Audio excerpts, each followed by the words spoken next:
जब से मैंने भारतीय जनता पार्टी का भांडा फोड़ के कांग्रेस पार्टी ज्वाइन करी है, तभी से लगातार कुछ बेनाम और फेसलेस ट्रोलर्स मुझे ट्रोल कर रहे हैं। और ये ट्रोलिंग किसके इशारों पे हो रही है ये भी मैं बहुत अच्छी तरीके से जानती हूँ, पर फिर भी कुछ सवालों के जवाब मैं जरूर देना चाहती हूँ, क्योंकि भारतीय जनता पार्टी राजनीति का एक ऐसा जहरीला अड्डा बन चुका है जहां पर शीर्ष नेता अपने ही कार्यकर्ताओं को आग में झोंक रहे हैं।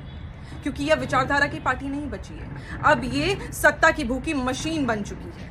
और मेरा मुख्य कारण भारतीय जनता पार्टी छोड़ने का यही रहा कि लगातार भारतीय जनता पार्टी सुनियोजित तरीके से पूरे देश में नफरत, गंदगी और डर फैलाने की राजनीति कर रहे हैं।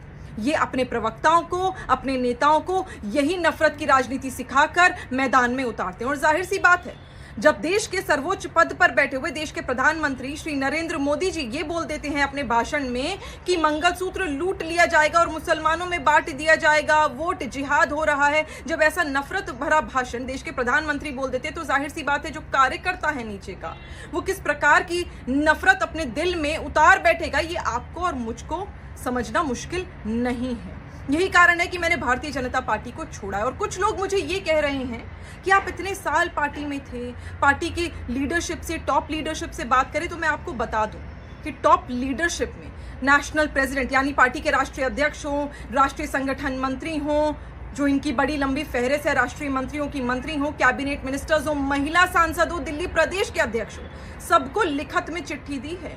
जिस दिन मीडिया कहेगी और वक्त का डिमांड होगी तो मैं ये सारी चिट्ठियां भी आपके साथ सार्वजनिक कर दूंगी। इन लोगों ने कभी नहीं सुनी, क्योंकि भारतीय जनता पार्टी में किसी महिला की बात कभी सुनी ही नहीं जाती है।